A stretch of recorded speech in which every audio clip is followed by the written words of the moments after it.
رنگینه ډالۍ لنډه او له پند څخه ډکه کیسه. امید لرم چې دغه خوندوره کیسه تر پایه پورې را سره واورئ.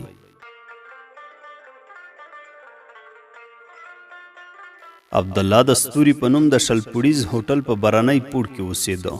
په دغه هوټل کې زیاتره هغه خلک میشت وو چې یا به د نورو هیوادونو وو او یا به د خپلو نجونو ملګرو سره دلته د یوې نیمې شپې د تېرولو لپاره راغلي وو. سهار به په زرګونو خلکو له هوټل نه د ښکته کېدو لار نیولې وه او په خپلو کارونو پسې به روان. مازدیګر مهال به بیا پر هغو برېښنایي زینو یعنې لیفټونو وار نه وو چې خلک به پکې د دغه هوټل لوړو پوړونو ته ختل. دلته نو هغه دنیا نه وه چې عبدالله په خپل هیواد کې لیدلې وه. دلته له نجونو سره مینه کول یوه اخلاقي غوښتنه وه. شراب څښل او د شپې له نجونو سره په کلپونو کې نڅا کول د ځوانانو مهمه بوختیا وه. دلته هره کیسه نااشنا وه او هر آشنا کیسه سړي ته په لږ وخت کې نااشنا ښکارېده. هغه به مازدیګر مهال د خپلې کوټې ورسۍ خلاصې کړي او له شلم پوړ نه به یې ښکته ښار ته کتل. له دغه ځایه به د ښار منظره داسې ښکارېدله لکه څوک چې د بام له سره له اورلګیتو جوړو کورونو ودانیو ته ګوري. ماښام به لا پسې د ښار ښکلا زیاته شوه. د بلو څراغونو په غېږه کې د هوټل هسکه ودانۍ داسې برېښېدله لکه یو څوک چې په توره شپه د چینار له سره هغې ځمکې ته ګوري چې لوېشت لوېشت یې شمع او ډېوو روښانه کړي وي. له دغه ځایه داسې احساسېدله لکه کوم ستورمزلی چې فضایي بېړۍ کې د کهکشان پر لور روان وي. تا به ویل چې که څوک غېږه خلاصه کړي نو لمن به یې له ستورو ډکه شي. د شپې به د هوټل له هرې خونې د موسیقۍ اواز پورته کېده. چا به په کوټه کې له ناستو نجونو سره د ټلویزیون ننداره کوله. چا به شطرنج کاوه. چا به سرې د شرابو پیالې کړنګولې. له یوې نیمې کوټې به د کړس کړس خندا اواز پورته شو. د شرابو توند بوی به هوټل پر سر اخیستی و. کوم کس به چې له کوټې نه د تشناب یا کومې بلې اړتیا په نیت راووته یا خو به غرق نشب و او په ګرانه به یې ځان د واک واګو ته سپاره یا خو به یې د اوږو په څنډلو سره کومه سندره زمزمه کوله او یوه نیم به بیا غوږ ته موبایل نیولی و او له خپلې ملګرې سره به یې خبرې کولې. عبدالله پر اخلاقي سپېڅلتیا باور درلود. له شراب یې ډېر بد راتلل. هغه به ویل چې مسلمان باید دغه لعنت خوښ نه کړي. هغه به دا هم ویل چې شراب د روغتیا په فلسفه کې هم انسان ته زیانمن دي. د معدې تیزاب زیاتوي، پر ذهن فشار راوړي او حافظه کمزوري کوي. عبدالله به دا خبره ډیره کوله چې عقیده د انسان د اخلاقي ژوند مقدسه لار ده. عقیده انسان ته د ژوند د حقیقت تګلوری ښایي او پر سمه او سیخه لار یې رهبري کوي. پر عبدالله د کائناتو خالق ښه ځواني لورولې وه. دنګه ونه او سپین پر غوښو پټ صورت یې د ښې ځوانۍ ځانګړتیا وه. مدام به یې مهربانه مسکا پر شونډو خوره وه. چې به پوهنځۍ ته لاړ نو نجونو به له هغه سره د خبرو کولو بانه لټوله. چا به ورنه قلم وغوښت. چا به بیا ورته له ځانه وویل چې پرون یې هغه بله ورځ په فلاني ځای کې لیدلی و. هغه به بیا په پټه خوله د حیرانتیا په انداز ځواب ورکړ. عبدالله پوهېده چې نجونې شوخې دي او له ده سره د خبرو کولو په نیت کله یو او کله بل څه بانه کړي. نجونو به ویل چې عبدالله داسې مسلمان دی چې په ګوښهنستي عقیده لري خو نه پوهېږي چې ولې د طب څانګه غوره کړې ده. ځینو نجونو به دا هم ویل چې عبدالله په میاشت کې یو ځل خامخا د خپل موبایل شمیره بدلوي. دا ځکه چې د پوهنځۍ له شوخو نجونو په تنګ شي نو بیا یې بله چاره نه وي. دا چې عبدالله په پوهنځۍ کې له نجونو سره اړیکې نه ساتلې نو ځینې شوخو نجونو به د هغه له ځورولو خوند اخیست.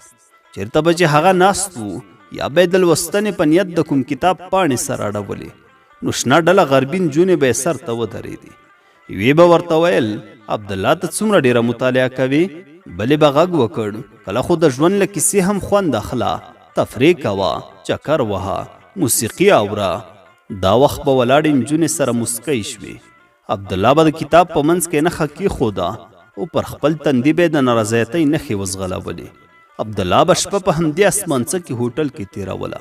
په شپه کې به 20 رنګه ټلیفونونه ورته کېدل چې ټلیفون به یې غوږ ته ونیوه. یوې جنۍ به ویل جنابه څنګه یې، شپه دې څنګه تېرېږي، تنهایي دې نه ځوروي، شراب درته راوړم، ولې خبرې نه کوې. کله به چې عبدالله په دې پوه شو چې څوک یې ځوروي بیا به یې د ټلیفون ځواب نه ورکاوه. خو کله به یې بیا له یو نیم ملګري سره د ټلیفون پر لیکه ښې ډېرې خبرې وکړې او ورسره به یې په کټ کټ وخندل چې چې مور پلار او د کورنۍ نور غړي به ورته په یاد شول. پر ټلیفون بیا ورسره ډېرې کیسې وکړې. مور یې ورته مدام د لمانځه کولو سپارښتنه کوله او ویل به چې جومات ته ځه. پلار یې چې یو سوداګر و ډېر هیوادونه لیدلي وو. عبدالله ته به د بېلابېلو خلکو د کلتور او فرهنګ په باب کیسې کولې او ځینې سپارښتنې به یې هم ورته وکړې. بیا به یې ورته هغه خبره په یاد کړه چې عبدالله ته د تګ پر وخت پر هوایي ډګر کړې وه. عبدالله به د ټلیفون کولو پر وخت مسکی شو او پلار ته به یې څو ځله وویل چې د هغه نصیحت یې په یاد دی او نه یې هېروي. عبدالله څو ځله نیت وکړ چې له دې هوټله کوم بل ځای ته لاړ شي. هغه به ویل چې دغه چاپېریال یې نه خوښېږي. بیا به د خپلو ملګرو کیسې ور په یاد شوې چې هغوی به هم شکایتونه کول. یو ځل یې وویل چې یوه ودانۍ به ونیسي. بیا یې خوښه رانغله. په زړه کې یې تېره شوه چې یو کس دی سهار پوهنځۍ ته ځي او ماښام راځي، نو د هوټل کوټه ورته ښه ده. عبدالله به ویل چې د پوهنځۍ په کوټه کې ځکه نه اوسېږي چې غربي خوراکونه یې په زړه نه دي، او بل باید د خپل پلار د نصیحت له مخې هم ځینې ټکي وو چې په پام کې نیول ضروري وو.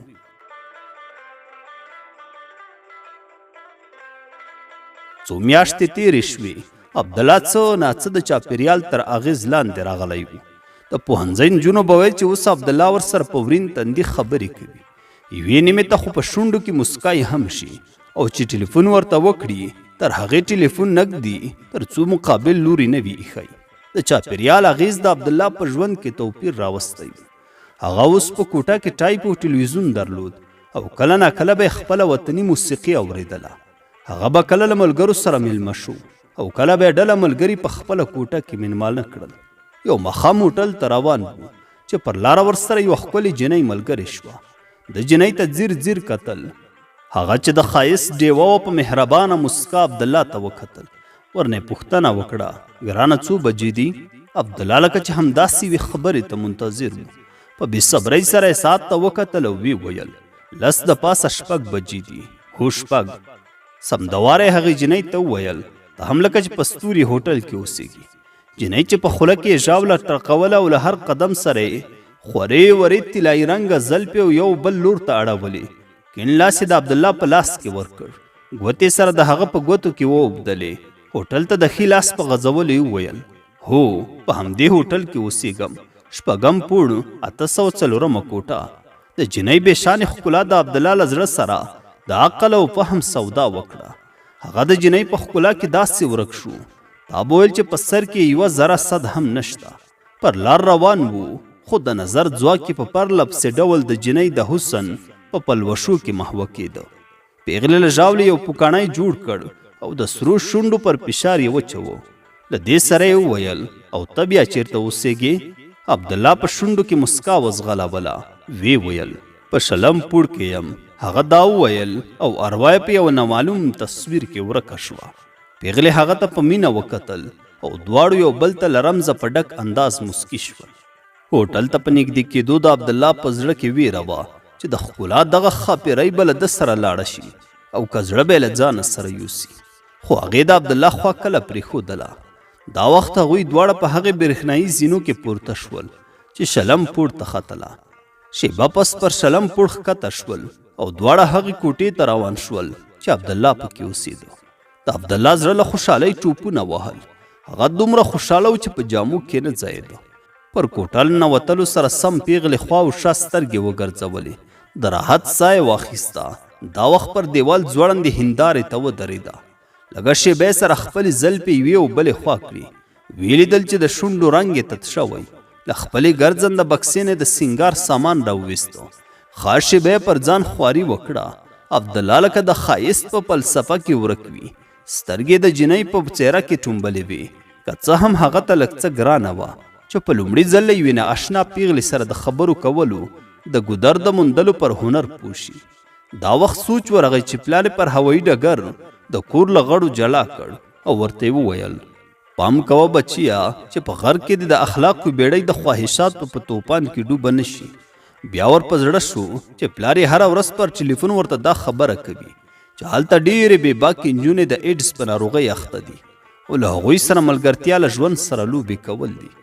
دا وخت ورته خپله هغه ژمنه هم ور په یاد شوه چې په همدې باب یې له خپل پلار سره کړې وه. عبدالله له همدغه سوچونه کول چې جنۍ له هندارې مخ را وګرځاوه لکه د 14مې سپوږمۍ چې د وریځو له نقابه مخ ښکاره کړي. مخ یې له ډېر سپینوالي پړک واهه. پر شونډو د ګروپ رڼا ته سره ستوري جوړېدل. هغه له مناسب اندام سره د بېشانې ښکلا له صفته برخمنه وه. له عمره یې لا د 20 کلونو معلومېدله. عبدالله ته یې وویل ودې نه ویل چې نوم دې څه دی؟ عبدالله لکه د ګلاب وغوړېده. په مالګینه مسکا یې وویل نوم مې عبدالله دی، د لیبیا اوسېدونکی یم، دلته په طب پوهنځۍ کې زده کړې کوم. دا وخت یې لږ څه په ځان کې جرأت ولیده. له پیغلې وپوښتل او ستا نوم؟ هغه د عبدالله تر څنګ پر چپرکټ کېناسته، اوږده ساه یې واخیسته. لاسونه یې د ستومانۍ په انداز سره خلاص کړل. بیا یې غبرګ لاسونه د عبدالله پر اوږو کېښودل او په شوخه مسکا یې وویل زما نوم ګولډن بیرډ دی، یعنی طلایي مرغۍ. عبدالله په حیرانتیا وویل طلایي مرغۍ ډېر ښه نوم دی، ستا له ښایست او ښکلا سره ښه مناسب دی. دوی دا وخت لږ څه په شوخ انداز سره د مینې خبرې کولې. یو د بل په ستاینه او صفت کولو کې ورک وو.